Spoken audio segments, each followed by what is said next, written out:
লেখাপড়া হলো এক বিশেষ ধরনের জ্ঞান, আর লেখাপড়া করলে মনের বন্ধ দরজা খুলে যায়।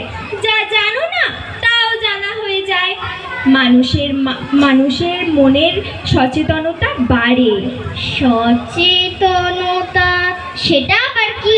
সচেতন হলে মানুষকে আর ঠকতে হবে না। বড় মানুষেরা গরিব মানুষদের আর ঠকাতে পারবে না। নিজের ভালো মন্দ নিজেই বুঝতে পারবে। ও মা, আমিও তাহলে লেখাপড়া শিখবো।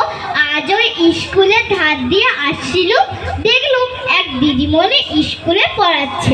আমাকেও ভর্তি করে দাও না মা। আচ্ছা আচ্ছা, তোর বাবা আসুক। আরে, তোদের লেখাপড়া শেখার জন্যেই তো রবি ঠাকুর সহজ পাঠ লিখেছেন। সহজ পাঠ? হ্যাঁ, শুনবি? হ্যাঁ, দাঁড়াও, আমার বন্ধুদের ডেকে আনি। এই দীপা, রমা, জেমিমা, আফিয়া। পাগলি মেয়ে। আয় আয়, তোরা আয়। মা, এইবার শুরু করো।